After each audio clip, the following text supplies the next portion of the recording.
Ndichikutambirai zvekare pano padzira re263 pano pachange ndichikuzivisai manews updates ezvinhu zviri kuitika munyika yedu yeZimbabwe. Kana uchiri munyowani pathis YouTube channel, kusubscribe mahara utina on the notification bell so that patinoramba tichidzoka neamwe manews updates uchange uchingozvionera. Panapo uchange uchiona manews updates ezvinhu zviri kuitika munyika yedu yeZimbabwe nguva nenguva. Saka ndatisubscribe ndatilike this video. Kulike kwachaita video rei zvinobatsira kuti video rei ringe richifamba kune hama neshamwari. Sekuzoka kwamuno zvitamburi yeZimbabwe manews updates panapa ndinoyanawo ndikamabatanidza ndenge ndichiitira kuti muwane manews updates akati wandei pasame video. First update rege ndingotanga ndakuzivisai update vadikani kana tichifamba tabuda mudzimba umu ndatange tanamata noti mweya yetsvina iriko. Update yabva nekumarondera ukuko.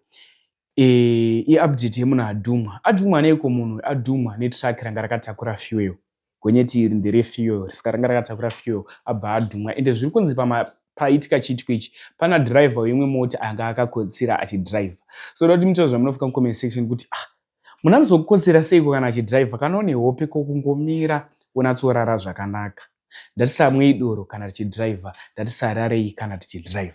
Vadikanda kuti muone video wapedza kuona video tobva tanamatira munhu uyu amaniswa kumarondera hospital kuti akasike kupora nenyasha dzaMwari anorecover. Get you soon kwaari. Tatione this video.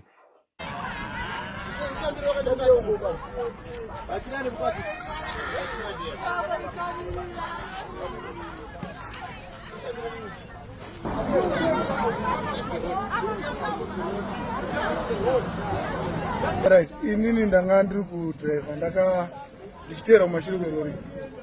Saka rori iri ranga riri kunanga towards Macheka.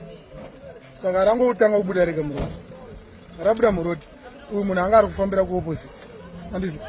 Ndatomuona atry kutiza asi rori rabva rangomunanga.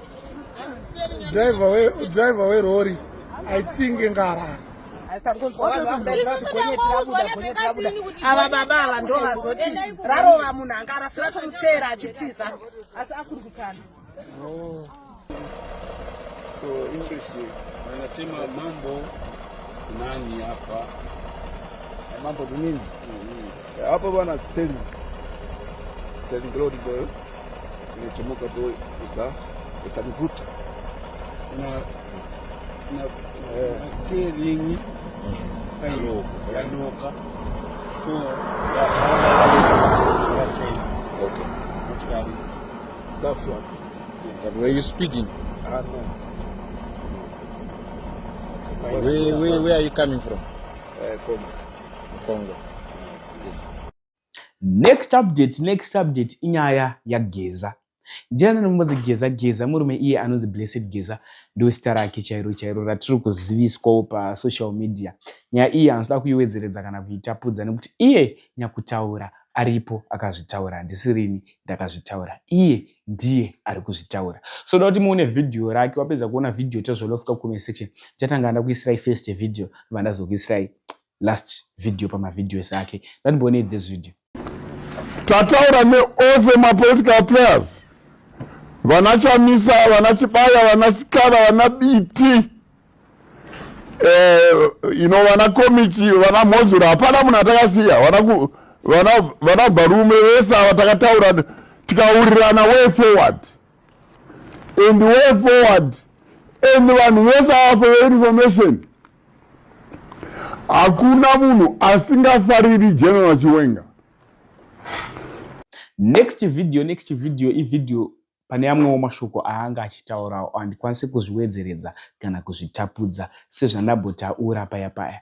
Ndatilike this video, ndashare this video kwama neshamwari zvinobatsira video noye vakawanda vawane ma-updates. Panapa pa this YouTube channel ndichakuzivisai futi amwe ma-updates nguva inotevera.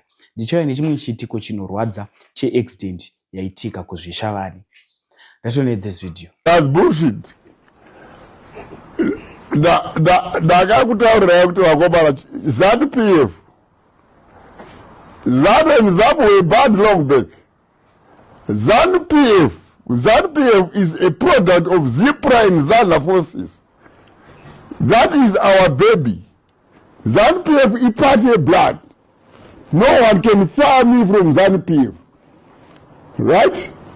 There is no one who can fire me from ZPF. Instead, ini ndakatodzinga Mnangagwa nema 2030s ake muZANU-PF, we fired them. Shango saka kuti vaende. Maybe if they are talking of their own ZANU-PF which, you know, chatisaka na basa nacho ichocho. But the true ZANU-PF, no, ndakavadzinga.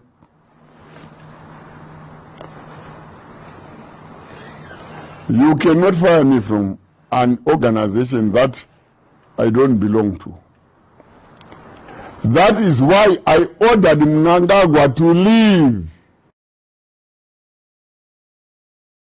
Fellow Zimbabweans, the situation in our country has become increasingly depressing.